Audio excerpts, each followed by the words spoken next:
Hoy convoco a que construyamos el segundo piso de la transformación.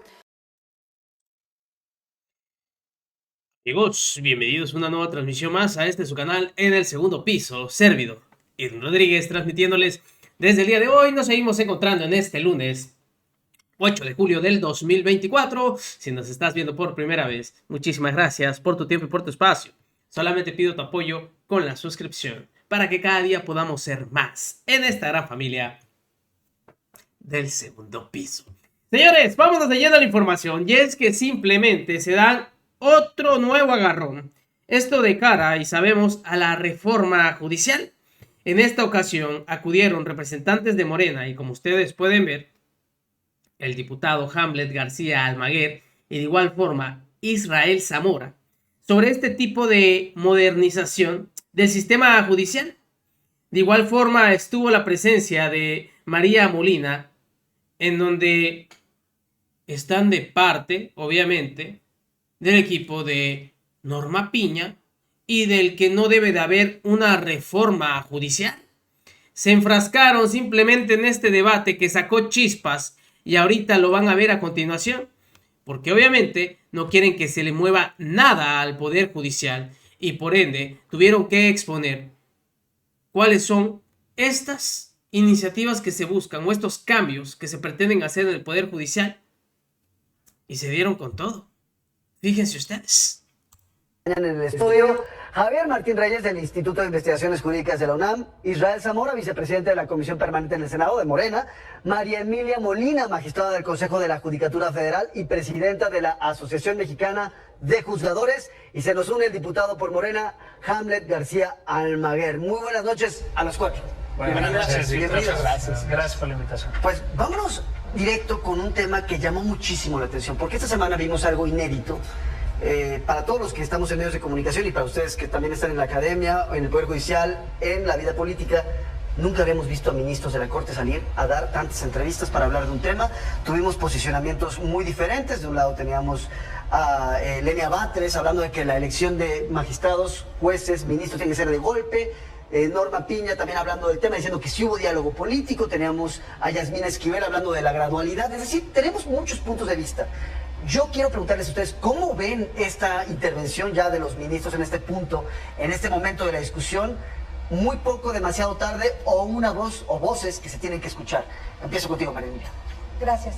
Bueno, a mí me parece que sí es inédito, porque también es inédito que se pretenda hacer una reforma del estilo que se está proponiendo.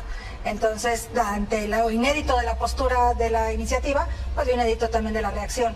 Me parece que los puntos totalmente sin punto de encuentro y sin ninguna forma de diálogo, pues no abonan a que construyamos un mejor sistema de justicia. Creo que el sistema de justicia sí tiene que ser analizado y mejorado, pero realmente esta forma solo de decir es que se van y esa es la solución y el voto popular es la otra solución, me parece que no está yendo al fondo del problema. Y eso implica lo que han salido a decir los ministros. Me llama mucho la atención que se diga que esto es como una forma de reaccionar ante la falta de oficio político, cuando lo que se está pretendiendo, según se dice en la iniciativa, es mejorar el sistema de justicia, no mejorar condiciones políticas. Gracias. Hamlet. Sí, bueno, lo que veo es que ya no existe un bloque uniforme en la Suprema Corte de Justicia de la Nación. Tuvimos foros desde hace más de un año y lo platicamos aquí en este espacio. Y en aquel momento, pues prácticamente la totalidad de las y los ministros se oponía a una reforma al Poder Judicial. Ahora lo que veo son tres bloques, quienes se niegan rotundamente a la reforma, y ahí podríamos ubicar a 3 ministros de la Corte, quienes consideran que sería óptimo un sistema gradual, y ahí encontramos a la mayoría, por lo menos a 6, y los restantes, un par, que estarían a favor de una reforma sin realizar tantos matices en cuanto a los procedimientos. Y esto se replica también en las entidades federativas, porque contrario a lo que se local en el artículo 106 de la Constitución, y hay que recuperar en estos foros las participaciones del magistrado Guerra, presidente del Tribunal Superior de Justicia de la Ciudad de México y de mi estado, el magistrado Espinosa Licón, presidente del Tribunal Supremo de Justicia del Estado de Jalisco, allá se llama Supremo y aquí Superior, y lo que ambos refirieron es que están de acuerdo con la elección de jueces y magistrados a nivel local, siempre y cuando se aplique de manera gradual. El magistrado Espinosa Licón también refirió que sería importante el respeto a los derechos laborales, a las pensiones y jubilaciones, y refirió algunos aspectos de convencionalidad. Entonces, a mí me parece que ya hay un cambio en las y los ministros y magistrados. Javier. Pues mira, yo lo primero que diría es que es anómalo que los jueces constitucionales tengan que estar saliendo tanto en medios, ¿no? O sea, yo creo que en circunstancias ordinarias los tribunales tienen que hablar principalmente por sus sentencias. Yo creo que también hay un espacio para que interactúen en los medios de comunicación, creo que eso es algo bueno, pero definitivamente yo creo que coincido con la magistrada. Si hemos visto estas reacciones porque estamos frente a una pretensión pues de aventar una bomba nuclear. Tiene razón Hamlet, no nada más al Poder Judicial de la Federación, sino también a los tribunales locales, ¿no? Yo coincido en que desgraciadamente, ¿no?, la discusión entre los dos extremos no abona mucho, porque esta es una muy mala reforma que no mejora el acceso a la justicia, que busca purgar a los poderes judiciales y luego capturarlos. Y las soluciones intermedias, desgraciadamente, pues solo son optar entre una captura inmediata o una captura paulatina, entre una purga total o entre una purga parcial. Yo creo que si quisiéramos realmente mejorar el sistema de acceso a la justicia, lo que se tendrían que estar discutiendo en todos los foros es al sistema integralmente, a las policías, a las fiscalías y a los poderes judiciales, sí al federal, pero a los locales, no nada más el método de designación. Esta es una reforma que básicamente, ¿no?, lo que contempla es un cambio en la manera en la cual elegimos, la creación también de órganos que podrían ser peligrosísimos, como este Tribunal de Disciplina Judicial, y creo que hay que verla desgraciadamente como una iniciativa que lo que busca es debilitar a los poderes judiciales locales y federales, ¿no?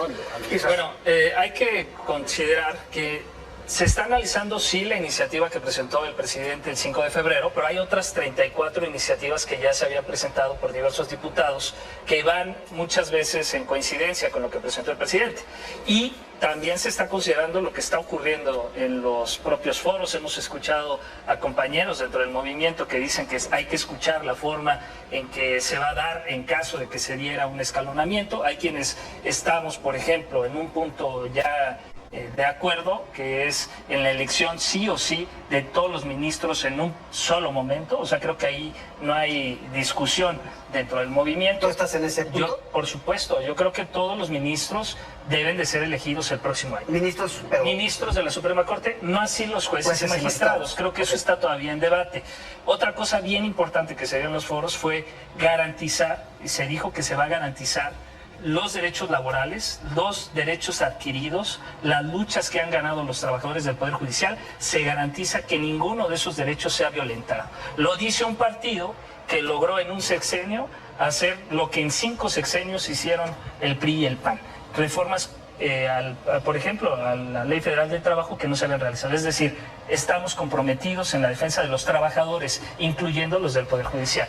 Ahí quiero llevar este contexto que planteaba. Precisamente la semana escuchábamos a Lenia Batres hablar de esta necesidad de hacer una modificación total, de golpe, de todos, jueces, magistrados, ministros. Caso en el que se les sumaba también ahorita, por ejemplo, escuchábamos a Gerardo Fernández Noroña en el Café Milenio, hablaba de esta necesidad de ir de golpe, mientras que Yasmín Esquivel habla de la gradualidad, y hay puntos completamente opuestos. Mañana, por cierto, es el encuentro nacional, el último, el encuentro nacional para una agenda de seguridad y justicia en el Centro Cultural Tlatelolco, estos foros organizados por el Poder Judicial. Yo quisiera preguntar, a la luz de lo que estamos viendo, ¿tendría que incorporarse, porque llevan semanas hablando en el Poder Judicial de distintos temas, ¿tendría que incorporarse lo que finalmente ellos también tienen dentro de la iniciativa? Y quiero arrancar contigo, Hamlet. Que remitan el documento de las conclusiones y en la Comisión de Puntos Constitucionales lo vamos a revisar con mucho gusto.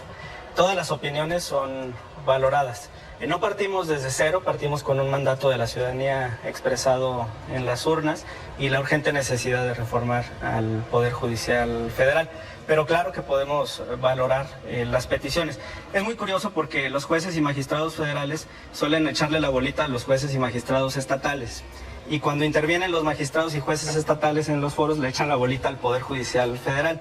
Y eso nos lleva a concluir que hay que reformar ambos aspectos.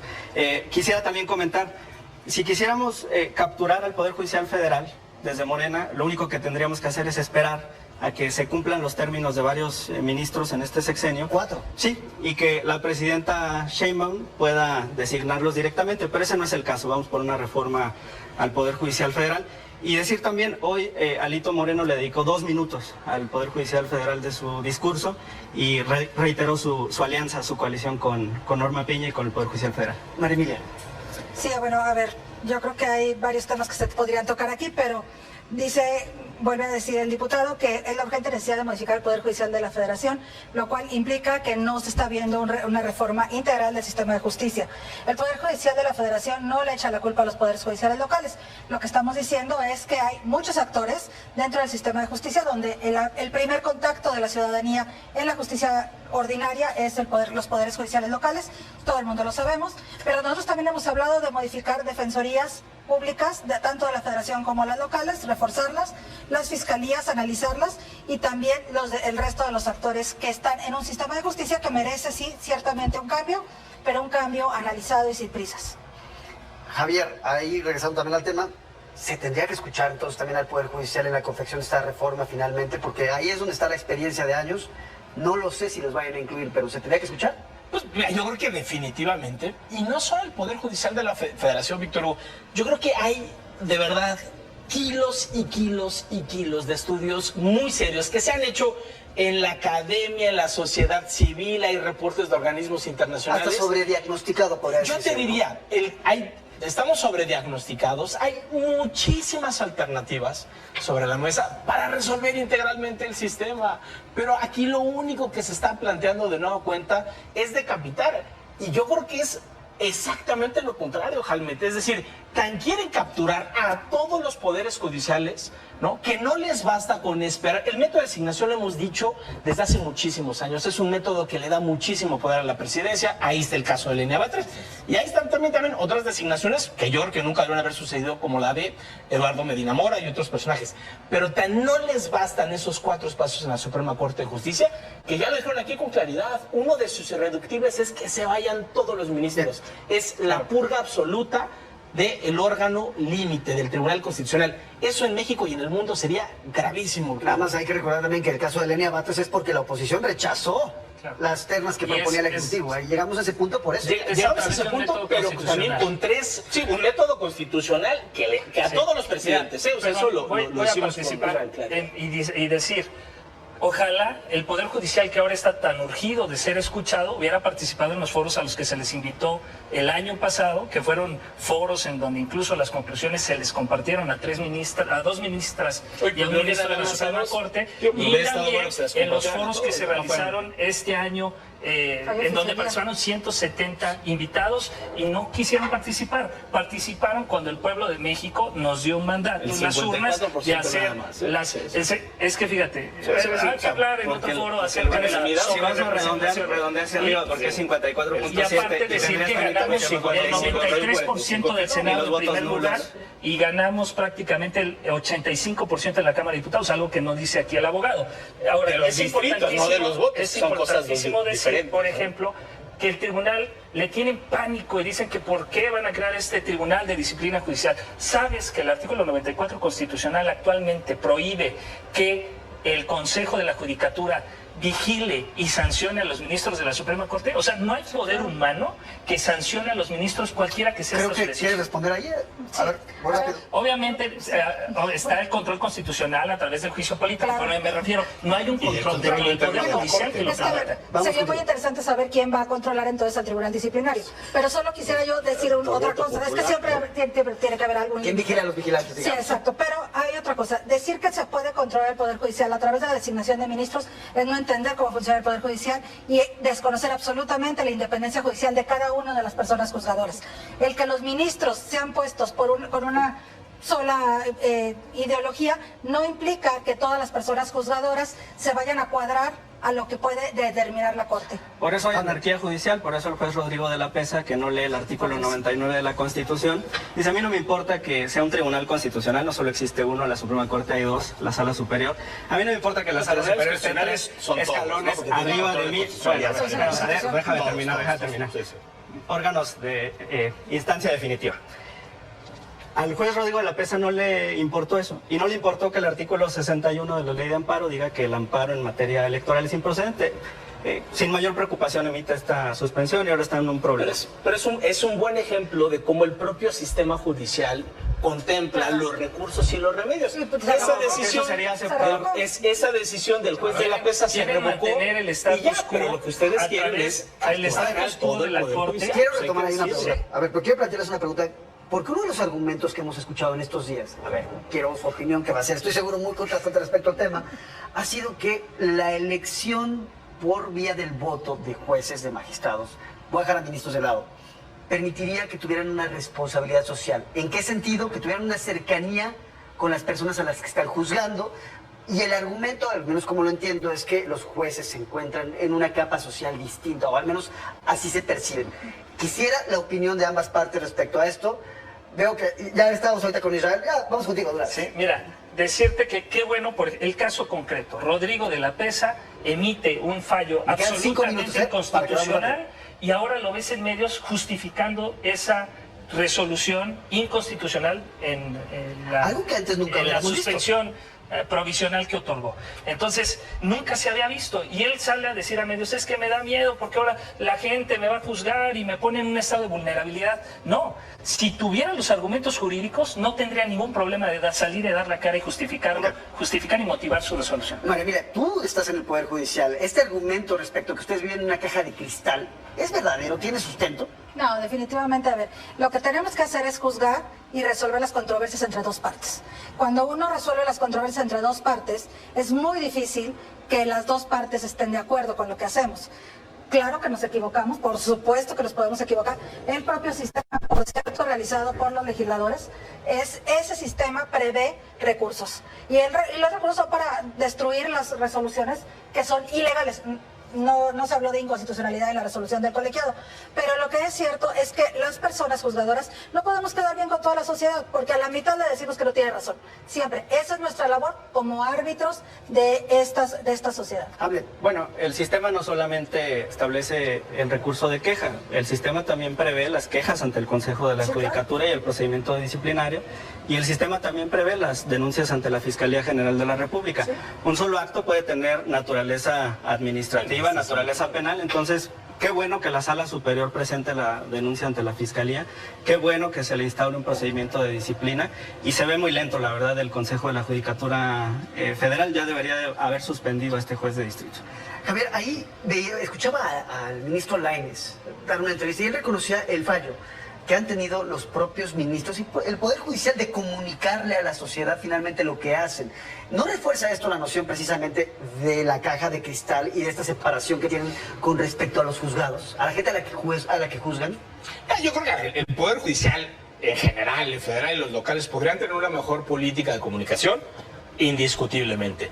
Creo que también ha habido un problema, pero que eso no es achacable directamente a la judicatura, o por lo menos no en exclusiva, que sí es cierto. En México tú le preguntas a una persona común y corriente y es obvio que no va a poder distinguir con claridad las competencias entre la federación, los estados, ministerio público, policías. Es decir, ahí falla claramente una labor pedagógica. Pero yo creo que una cosa es eso y otra cosa es lo que se plantea, porque al final de cuentas, tú lo decías muy bien, oye, ¿se quiere generar un tipo de responsabilidad? Yo diría, sí. Se quiere generar una suerte de relación electoral y de sanción y de premio electoral a las personas juzgadoras. Y por eso prácticamente ninguna democracia del mundo elige a sus poderes judiciales por voto popular, porque el buen árbitro es el árbitro imparcial, no el que le anda respondiendo a las pruebas de los equipos de fútbol. Exacto. ¿Qué dicen de ese lado respecto a ese tema? Ser imparcial no implica que no deban de rendirle cuentas al pueblo mexicano. El Poder Ejecutivo está sometido, incluso el presidente se sometió ¿Por qué ningún al país tiene referéndum un esquema como este? para que si el ¿Por qué pueblo ningún no país lo estuviera tiene? de acuerdo con él, lo corrieran. Igual con el legislativo ocurre si no te reeligen. Okay. Y lo mismo queremos que el Poder Judicial esté sometido a la observación del pueblo. 2 minutos, Sí. vamos rápido contigo. Te han estado rehuyendo a la pregunta, te la voy a contestar. Sí hay una élite que vive fuera de la realidad, una casta, un estamento.